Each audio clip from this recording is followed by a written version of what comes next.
Commander Susan Miller stared at the tactical display as another red dot winked out. That was the third orbital defense platform lost in the last hour. New Titan, humanity's most prosperous outer colony, was falling. "Status report," she ordered, her voice steady despite the chaos around her. Lieutenant Eric Boyd looked up from his console, his face pale with exhaustion. "Platform 7 just went dark. Platforms 3 and 4 are reporting critical damage. Our ground batteries in Sector 12 through 18 are no longer responding." Susan nodded, taking in the information without showing emotion. The command center was hot and stuffy, filled with the smell of burned electronics and sweat. For 3 weeks, they had held off the Galactic Armada's attacks, but everyone knew it was only delaying the inevitable. "What about the evacuation?" she asked. 60% complete, replied Communications Officer Donna Lewis. "But the last transport was hit. It made it out, but they took damage." Susan closed her eyes for a brief moment. That transport had been carrying mostly children. She pushed the thought away and focused on what needed to be done. "Start the data purge on my authority," she ordered, "and prepare the quantum relay for one final transmission." The officers exchanged glances. The quantum relay was their last link to Earth, allowing instant communication across the vast distances of space. Using it now would reveal its location to the enemy, who would destroy it immediately. "Ma'am, once we use the relay, we lose all contact with Earth," Eric reminded her. "I'm aware, Lieutenant, but what I've discovered needs to reach Fleet Command." She pulled a data chip from her uniform pocket. "This contains all our sensor readings of the enemy's shields during battle. There's a pattern in their shield harmonics, a weakness we might exploit." The building shook as something massive struck nearby. Dust rained from the ceiling. "We don't have much time," Susan said. "Begin the transmission." As Donna prepared the quantum relay, Susan recorded her message. "Fleet Admiral Nelson, this is Commander Miller on New Titan. The colony is lost. Before we go dark, I'm sending critical data on the Armada's shield systems. Our analysis shows fluctuations in their harmonics when they fire their main weapons. There's a vulnerability there. I repeat, their shields have a vulnerability when—" The room shook violently. Part of the ceiling collapsed, crushing a nearby console. The lights flickered. "Transmission complete," Donna announced. Susan nodded. "Destroy the relay." Outside, the sky burned orange as Galactic Armada ships moved into position above the colony's main city. Their sleek, curved vessels, each nearly a kilometer long, resembled predatory sea creatures from Earth's oceans. Smaller attack craft swarmed between them, targeting anything that moved on the surface. From her vantage point, Susan could see the city burning. 3 years ago, it had been a thriving metropolis of 2 million people. Now the once proud skyline was broken and smoking. The evacuation had saved many, but not all, not nearly all. "Commander, enemy dropships are landing at all major intersections," reported Security Chief Adam Grant. "They'll reach the command center in minutes." Susan straightened her uniform. "Is the self-destruct ready?" "Yes, ma'am. On your command." She looked around at her team. They were tired, scared, but still professional to the end. "It's been an honor serving with all of you. Make your peace in whatever way you need to." As her officers prepared for the end, Susan thought about Earth, now the last major human stronghold. The Galactic Armada had swept through humanity's colonies, one by one, destroying or capturing each in turn. First came the outlying science outposts, then the mining operations, and finally major colonies like New Titan. The Armada was a coalition of 7 alien species, dominated by the Varaxians. Tall, with gray-blue skin and 4 arms, the Varaxians were technological marvels who viewed other species as either useful tools or dangerous rivals. Humanity, with its rapid advancement and expansion, had been labeled the latter. The attack. Alarm blared again, its wailing cutting through Susan's thoughts. On the security monitors, she could see alien soldiers entering the building. They moved with precision, their armor making them look more machine than living being. "It's time," she said quietly. "Initiate self-destruct. 10-second delay." Adam entered the code. A new alarm started, this one a low pulsing sound that seemed to vibrate through their bones. "It has been an honor, Commander," Eric said, standing at attention despite the dire situation. "The honor was mine," Susan replied. The door to the command center burst open. 2 Varaxian soldiers entered, their weapons raised. The explosion that followed consumed the command center and everything within a 3-kilometer radius.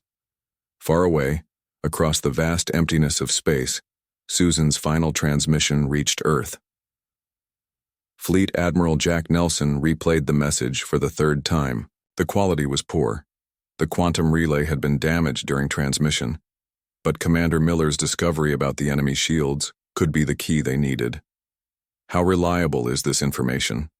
asked Defense Secretary Olivia Wright, her lined face grave in the dim light of the war room. "Commander Miller was one of our best tactical officers," Jack replied. "If she found a weakness, it exists." The war room was located deep beneath the Rocky Mountains, one of Earth's most secure military installations. Around the large central table sat 12 people, the leadership of the United Earth government.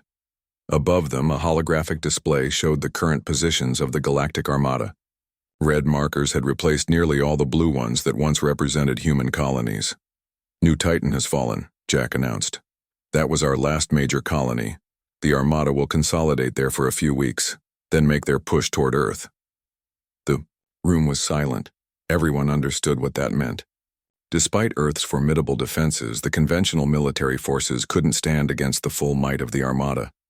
Secretary Wright cleared her throat. "Admiral, I believe it's time to discuss Project Dreadnought." Several council members shifted uncomfortably in their seats. Project Dreadnought was classified at the highest level, known only to a few. "Madam Secretary, are you certain?" asked the council chairman. "We're out of options," she replied firmly. "Admiral Nelson, please brief the council." Jack touched a control, and the holographic display changed to show a massive ship, unlike anything in Earth's known fleet. It was enormous, at least 3 kilometers long, with a distinctive hammer-shaped prow and multiple weapon systems along its hull. "Ladies and gentlemen, this is the UES Defiance, the first of 6 Dreadnought-class warships that have been under construction for the past 15 years.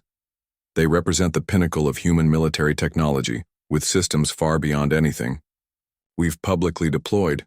The council members stared in amazement. "Where were these built?" one asked. "Something this size would be impossible to hide." "Inside Jupiter," Jack replied. "We use the gas giant's storms and radiation belts as cover.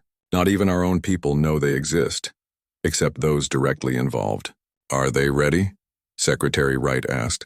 5 are fully operational. The 6th will be ready in 2 weeks. The chairman leaned forward. "And you believe these ships can defeat the Armada?" "Not alone," Jack admitted. "But with Commander Miller's discovery about their shield vulnerability and the unique weapons these dreadnoughts carry, we have a fighting chance." He looked at the assembled leaders, the weight of humanity's survival heavy on his shoulders. "I request authorization to activate the dreadnought fleet." Secretary Wright was the first to voice her support. "Authorized." One by one, the others agreed. The Galactic Armada thought they had won. They were about to learn otherwise. Chief Engineer Paul Harrison wiped sweat from his forehead as he made final adjustments to the power relay. The temperature inside Jupiter's hidden shipyards always ran hot, despite the best cooling systems humans could build. Constructing massive warships inside a gas giant's atmosphere had many challenges, but it kept them hidden from prying alien eyes. "How's it looking, Chief?" asked his assistant, Ellen Cooper. Paul studied the readouts on his tablet. "Power flow is stable. The new shield generators are drawing exactly what they should." He allowed himself a small smile. After 8 years, working on these ships, they were finally ready when Earth needed them most. The UES Defiance hung before them in the vast construction bay, its hull gleaming under the bright work lights. At just over 3 kilometers long, it dwarfed any previous human vessel. Its hammerhead-shaped front section housed the main weapons, while the midsection contained crew quarters, engineering, and the command bridge. The rear section held the massive engines and the experimental quantum displacement drive. "Hard to believe we built 6 of these beauties in secret," Ellen said, looking up at the enormous ship. And just in time, Paul replied grimly. The news about New Titan's fall had reached them yesterday. Everyone knew Earth would be next. A voice came over the comm system. Chief Harrison, report to the bridge. Captain Ramirez wants all department heads for final briefing. Paul packed his tools. Keep an eye on those power levels, I'll be back. He made his way through the ship's corridors, nodding to crew members rushing to their stations. After years of preparation, the sense of urgency was palpable. The UES Defiance would launch today, ready or not. When Paul arrived on the bridge, he found it already bustling with activity. Captain Alicia Ramirez stood at the center, reviewing information on multiple screens. At 42, she was one of Earth's most decorated naval officers with over 20 years of service. Chief Engineer reporting as ordered, Captain, Paul said. Alicia nodded. Good. We're just waiting for, here they are. Commander Daniel Freeman, the ship's executive officer, entered with Dr. Leah Phillips, the chief medical officer. The captain's senior staff was now complete.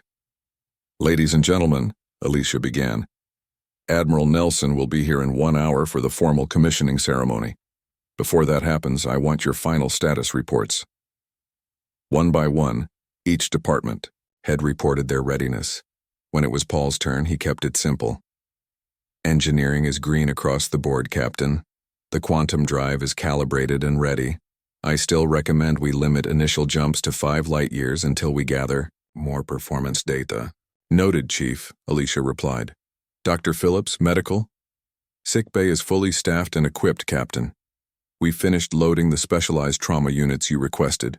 Commander Freeman spoke last. All combat systems are online. Weapons testing was completed at 0400 hours. The tactical team is running final simulations now.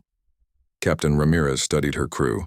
They were the best Earth had to offer, selected from every branch of the military and scientific community. Many had families on Earth or in the colonies. Some had lost loved ones to the Galactic Armada's advance. I know most of you haven't had time to fully process what we're facing, she said. The enemy outnumbers us significantly. They have technology we're still trying to understand. But now with these ships, we have something they don't expect. She touched a control, bringing up an image of a Varaxian dreadnought. Their confidence is their weakness. They think they've seen everything humanity can throw at them. They're wrong. The bridge doors opened and Admiral Nelson entered. Everyone stood at attention. At ease, he said. Captain Ramirez, is your ship ready for combat? Yes, sir. The Defiance is ready to fight. Good.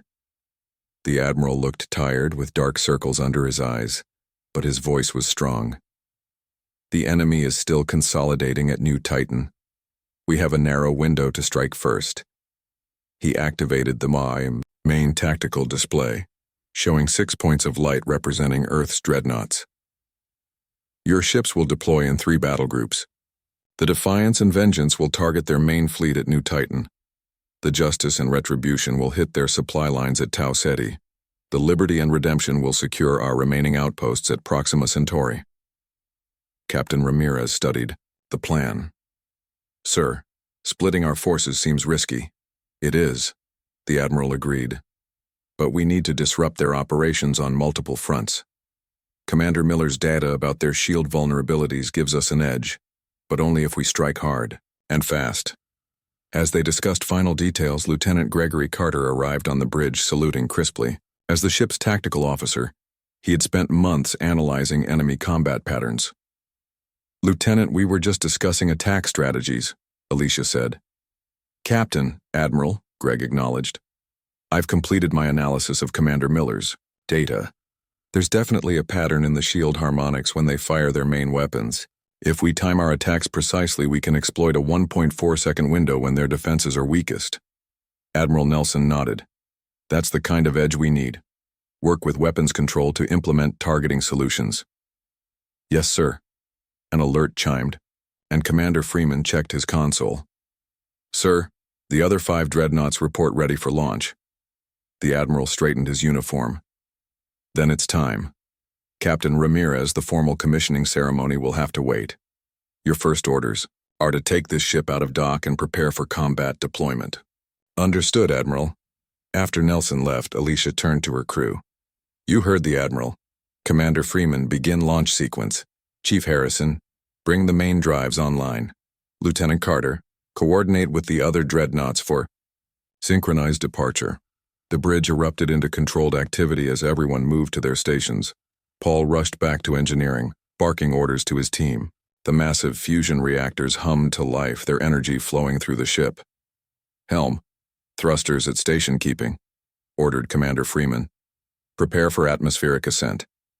Outside, the massive dock doors began to open, revealing Jupiter's swirling storms beyond.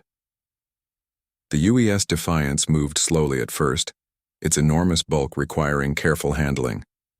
In the tactical center, Greg coordinated with his team. Shields up, defense systems online.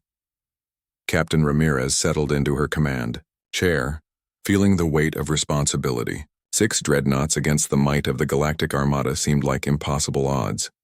But humanity had survived impossible odds before. Helm, take us out. Set course for New Titan. The UES Defiance emerged from Jupiter's clouds, followed by its 5 sister ships. Their massive forms reflected the distant sunlight as they moved into formation. On the flagship's bridge, Alicia watched as her tactical display showed the position of every known Armada vessel. The enemy still believed they were dealing with a defeated foe, preparing for a simple cleanup operation. All ships report ready, Captain, said Commander Freeman. Lieutenant Carter, are the targeting systems calibrated for the shield vulnerability? Yes, Captain. All weapons are programmed with attack patterns that exploit the 1.4-second window. Alicia nodded. Then it's time to show the Galactic Armada that humanity isn't finished yet. She activated the fleet-wide communications. All ships, this is Captain Ramirez. Prepare quantum drives. Our first target is New Titan. We will hit them hard and fast before they know what's happening. She paused, looking at the determined faces of her crew. They think they've won this war. Let's show them how wrong they are. Captain Samuel Rivera of the UES Vengeance stood perfectly still as his ship prepared to make its first quantum jump. The bridge was silent except for the soft beeping of instruments and the occasional quiet command from an officer. Quantum displacement. Drive charged and ready, reported his navigation officer, Lieutenant Karen Black. Coordinates for New Titan are locked in. Sam nodded.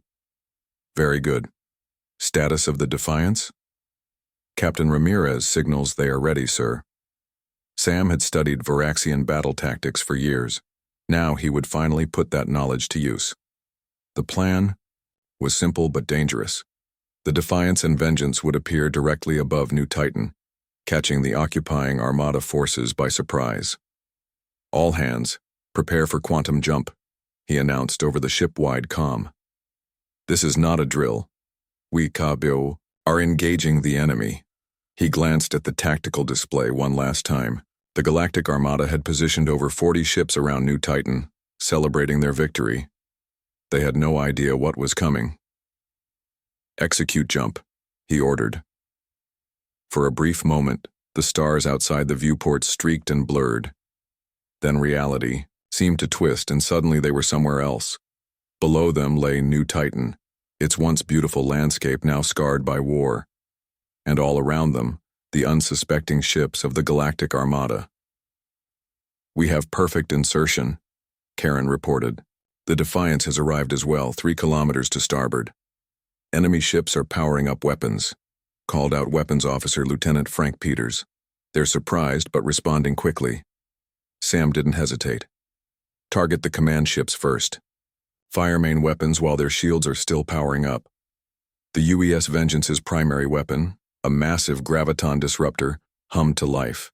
It fired a beam of concentrated gravitational energy that struck the nearest Varaxian cruiser. The alien ship's hull crumpled inward as if crushed by an invisible fist. Next to them, the Defiance fired its fusion lance, cutting through 3 enemy vessels in a single sweep of energy. Enemy fleet is in disarray, Frank reported with satisfaction. They're trying to form a defensive formation. Don't give them time, Sam ordered. Target their shield generators with secondary weapons. Remember Commander Miller's data. Wait for them to fire. then hit them during the 1.4-second vulnerability window. The bridge shook as the Vengeance took its first hit. Shields holding at 92%, reported the defense systems officer. Their weapons are powerful, but our shields are stronger. Sam watched as the battle unfolded. The two Earth dreadnoughts were massively outnumbered, but their surprise appearance and superior firepower were creating havoc among the enemy fleet. "Captain, detecting multiple launches from the planet's surface," Karen warned. "Enemy fighters incoming, at least 200 of them." "Deploy our defensive drones," Sam ordered, "and signal the Defiance. It's time for Phase 2. Down on the planet's surface, Major Lisa Howard and her battalion of orbital drop shock troopers waited in their drop pods. The mission was high risk. They would launch from the Defiance, punch through the atmosphere, and land directly in the former human colony's capital city, now occupied by Armada forces. "T-minus 60 seconds to drop," announced the pod's computer. Lisa checked her squad's status on her helmet display. All green. Her troops were ready. "Remember the plan," she said over the comm. "Our primary objective is to secure the enemy command center and extract any intel we can. The civilians who couldn't evacuate are our secondary objective." "What about survivors from Commander Miller's team?" asked Sergeant Joe Phillips. "Intelligence says the command center was destroyed," Lisa replied grimly. "But keep your eyes open." The launch countdown reached 0 and suddenly they were falling. The drop pod shot out from the Defiance's deployment bay, plummeting toward the planet below. Lisa felt the familiar pressure as her pod accelerated through space. Above her, she could see the battle raging. Earth's dreadnoughts engaging the Armada fleet. The sight filled her with fierce pride. The pods hit the upper atmosphere, fiery tails streaming behind them. Lisa braced for impact as the ground rushed up to meet them. Her pod slammed into a city street, the shock absorbers barely managing to keep the impact from breaking her bones. The door blew open automatically, and she rushed out, pulse rifle, ready. All around her, similar pods were landing. Her troops emerged in their advanced power armor, weapons at the ready. The Varaxian forces on the ground were completely surprised by the attack from above. "Move out," Lisa ordered. "Beta Squad, secure the perimeter. Alpha with me to the command center."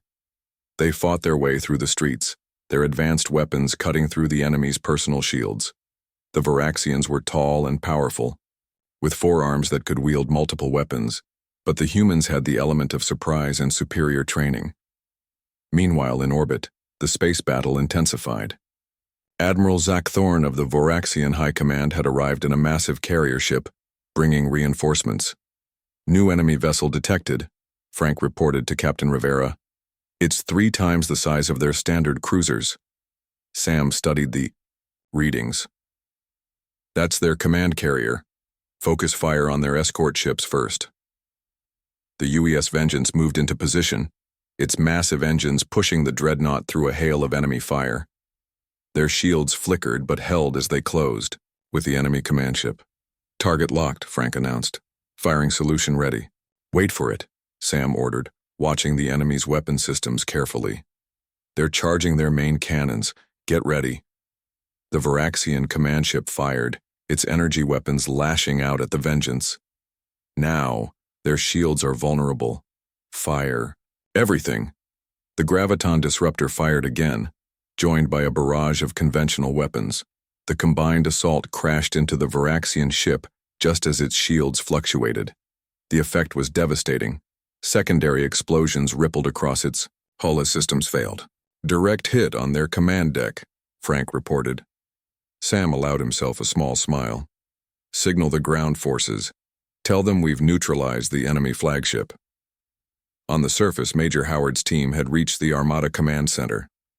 The building, that had once been New Titan's government headquarters, was now filled with alien technology and troops.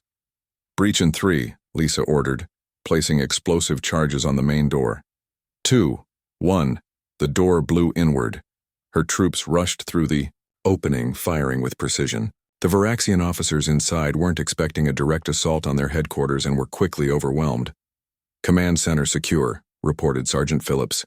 "And ma'am, you need to see this." Lisa followed him to a large computer terminal. "What am I looking at?" "Their attack plans," Joe said. They were preparing to hit Earth in 3 days. Lisa activated her comm. Howard to Defiance. We've secured the command center and found enemy intelligence. Request immediate data extraction. Team. Above, Captain Ramirez received the message with satisfaction. Send the team, she ordered. Then to her communications officer, signal the Vengeance. Tell Captain Rivera it's time to clean up and prepare for Phase 3. The battle for New Titan wasn't over, but for the first time since the war began, humanity was winning. Admiral Zach Thorne slammed his lower right fist against the display table. Reports from New Titan showed catastrophic losses. 2 human ships, had decimated a fleet of 40 Varaxian vessels. It was unthinkable. How is this possible? He demanded of his senior officers. The command carrier's backup bridge was crowded and tense after they had evacuated the main bridge during the attack. General Vex, his second-in-command, displayed the sensor readings. The human vessels appear to be using technology we haven't seen before. They're much larger than anything humanity has previously fielded, and their weapons— He paused. Their weapons shouldn't be possible given their known level of development. Zickthorn's skin darkened with anger, a Varaxian display of emotion. Find their weakness. Every ship has one. And send word to all our battle groups. I want every available ship to converge on Alpha Centauri. We will crush these human dreadnoughts before they can do more damage. At Alpha Centauri, the UES Retribution dropped out of quantum space, its massive form appearing suddenly above the human colony world. Captain Alan Peterson surveyed the tactical display with concern. The Armada presence here was larger than expected, 15 warships in defensive formation. They know we're coming, he said to his executive officer, Commander Natalie Russell. New Titan must have gotten a warning out. Natalie nodded grimly. We should call for backup. No time. The Liberty and Redemption are engaged at Tau Ceti, and the Defiance and Vengeance are still securing New Titan. Alan studied the enemy positions. We'll have to handle this ourselves. The Retribution was the newest of Earth's dreadnoughts, with some improvements over its sister ships. Its main weapon was a particle accelerator that could tear through almost any known material. Bring us in at Attack Vector 5, Alan ordered. Charge main weapon and prepare defensive systems. The Varaxian ships reacted immediately, forming a 3-dimensional attack pattern that Alan recognized from his tactical studies. They had learned from New Titan and wouldn't be caught by surprise again. Enemy vessels firing, reported Lieutenant William Young from Tactical. Multiple incoming projectiles. Evasive maneuvers, Alan commanded. Return fire with secondary weapons only. Save the main gun for their flagship. The Retribution shuddered as enemy fire struck its shields. Unlike the battle at New Titan, these Varaxian ships were fully prepared, their weapons charged and shields at maximum strength. Shields at 87% and dropping, William announced. They're coordinating their attacks to hit us from multiple angles. In the medical bay, Chief Medical Officer Dr. Cynthia Rogers braced herself as the ship rocked from another impact. Wounded crew members were already arriving, mostly minor injuries from falls or equipment failures, but she knew worse would come. Prepare the trauma units, she ordered her medical team, and make sure the surgical bay is ready. The ship shook violently. The lights flickered. Direct hit on Deck 7, a voice announced over the comm. Hull breach contained by emergency. Shields. Cynthia grabbed her medical kit. Johnson, Chen, you're with me. We've got casualties. On the bridge, the situation was deteriorating. Shields at 64%, William reported. We've taken out 3 of their smaller vessels, but they're learning our attack patterns. Alan made a quick decision. Change tactics. Full power to forward shields. We're going to punch through their formation. The Retribution surged forward, its massive engines pushing the dreadnought directly toward the center of the enemy fleet. It was a risky move, but if they could break through and get behind the enemy ships, they could exploit the shield vulnerability from a better position. Sir, we have a problem, called Communications Specialist Kevin Martinez. Our quantum relay is damaged. We can't call for help. Alan's expression remained calm, but his mind raced through options. Keep trying. Use conventional signals if you have to. The Retribution plowed forward, taking heavy fire but dealing significant damage in return. 3 more enemy ships exploded, as the dreadnought's weapons found their marks. "We've broken through their formation," Natalie reported with satisfaction. "Good. Now target their flagship with the main weapon," Alan ordered. Before they could fire, 4 more Varaxian ships appeared from quantum space. "Reinforcements," Williams said, his voice tense. "They've caught us in a crossfire. The new arrivals opened fire immediately. The Retribution's shields, already strained, began to fail under the assault. Shields at 31%, William reported. Hull breaches on decks 4, 7, and 12. Alan knew they were in trouble. Emergency power to shields. Rotate shield frequencies to prevent them from targeting weak spots. In engineering, systems were failing faster than the crew could repair them. Coolant leaks created clouds of steam, and warning lights flashed everywhere. "We can't take much more of this," Chief Engineer Ben Walker told his assistant. "The reactor containment field is fluctuating." The Retribution fought on, destroying 2 more enemy ships, but the damage was mounting. A massive explosion rocked the vessel as a Varaxian energy torpedo penetrated the weakened shields and struck the hull directly. "Weapons control is offline," William reported, attempting to reroute through backup systems. On deck 7, Dr. Rogers worked frantically to save a young crewman with severe burns. The medical bay was filled with injured personnel. "Doctor, we're losing him," called a nurse. "Not on my watch," Cynthia replied, working faster. The ship shook again, nearly throwing her off her feet. Captain Peterson made the call he'd been dreading. "This is Captain Peterson to all hands. Prepare for emergency jump. Engineering, can we make it back to Earth?" "Negative, Captain," came the reply. "The quantum drive is too damaged for a jump that far. We might make it to the nearest outpost, but I can't guarantee even that." Alan exchanged looks with Natalie. They both knew what that meant. "Send an emergency signal to any Earth vessel in range," he ordered. "Include our coordinates and status." Kevin worked frantically at his console. "Sending now, sir, but I don't know if anyone will receive it." The UES Defiance was just completing its operations at New Titan when the fragmented signal reached them. "Captain Ramirez," called the communications officer. "We're receiving an emergency transmission from the Retribution.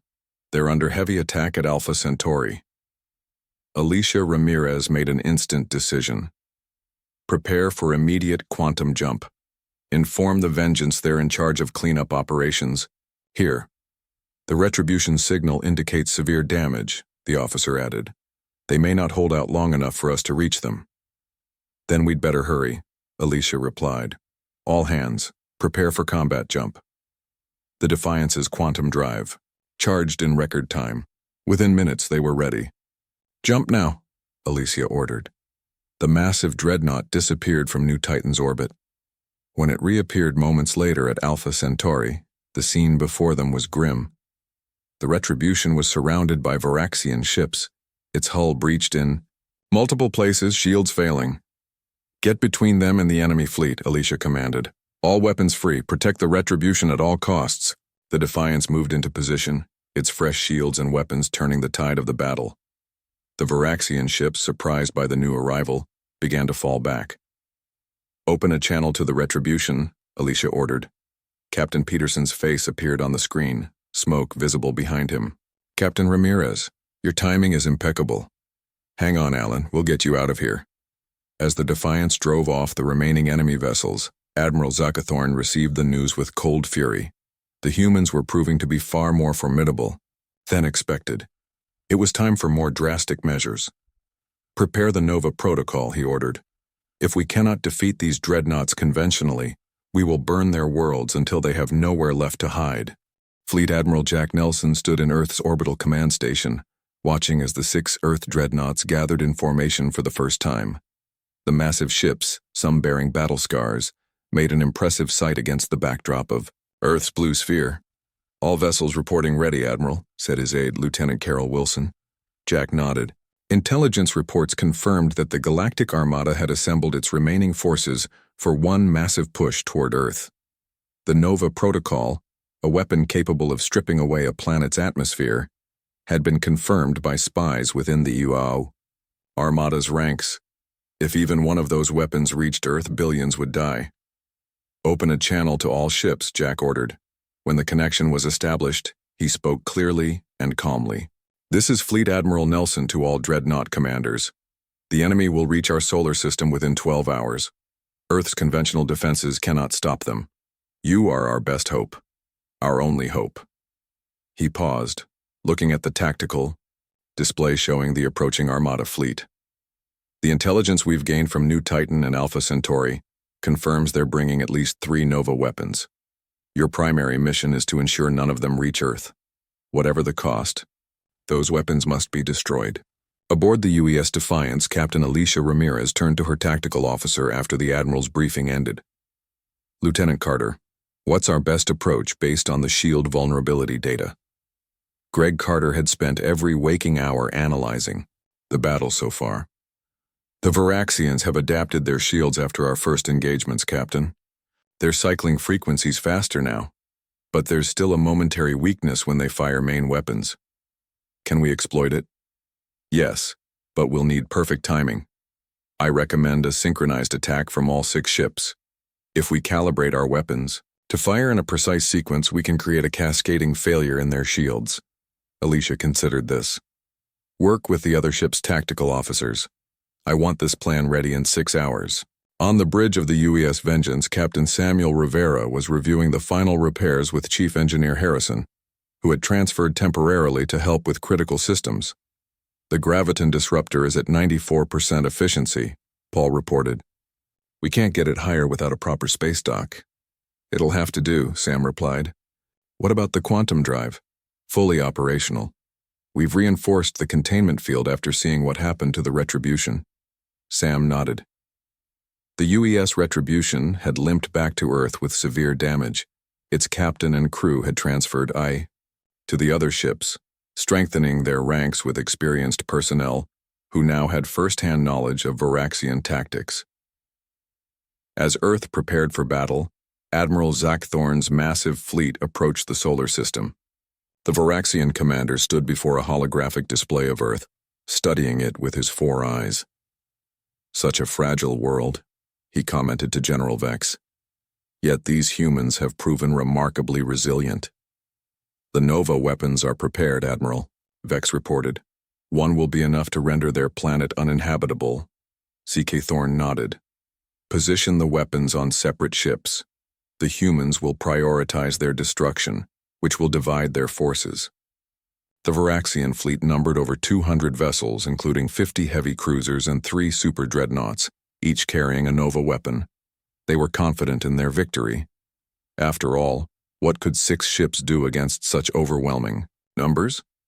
Back on the Defiance, Lieutenant Carter finished briefing the captains of all 6 dreadnoughts via secure channel. "The synchronized attack pattern is uploaded to all ships," he concluded. "If we maintain formation and time our strikes precisely, we can create a chain reaction through their shields." "And if that fails?" asked Captain Rivera. "Then we target their Nova weapons individually and hope for the best," Alicia replied grimly. An alert sounded across all ships. The enemy had been detected entering the outer solar system. "All hands to battle stations," Alicia ordered. "Prepare for quantum jump to intercept coordinates." Across all 6 dreadnoughts, crews moved with practiced efficiency. In engineering, Paul Harrison supervised final checks on the Vengeance's systems. In medical, Dr. Cynthia Rogers prepared her team for casualties. At tactical stations, officers like Greg Carter calculated firing solutions. The Earth dreadnoughts vanished from orbit, reappearing near Jupiter's orbit where they would intercept the approaching Armada. When the Varaxian fleet detected the human vessels, Admiral Zach Thorne was surprised by their boldness. "They're challenging us directly," he observed. "Interesting strategy for a species about to become extinct." "Your orders, Admiral?" asked General Vex. "Destroy them, of course, but keep the Nova carriers protected in the center of our formation." The space between Jupiter and Mars soon became a battlefield unlike any seen before in the solar system. The 6 human dreadnoughts formed a perfect hexagon formation, while the Armada spread out to surround them. Enemy vessels in range. Greg reported on the Defiance. Their formation suggests they're protecting something in the center. Likely, the Nova weapons. All ships maintain formation, Alicia ordered over the fleet channel. Begin synchronized attack pattern on my mark. The Varaxian ships opened fire first, a barrage of energy weapons and torpedoes streaking toward the human vessels. Their shields flared bright as they absorbed the impacts. Shields holding at 85%, reported the defense officer. They're testing our defenses. Let them, Alicia replied calmly. Wait for their main weapons. The Armada's largest ships moved forward, their massive cannons charging. This was what the humans were waiting for. Mark, Alicia commanded. All 6 dreadnoughts fired in a carefully choreographed sequence.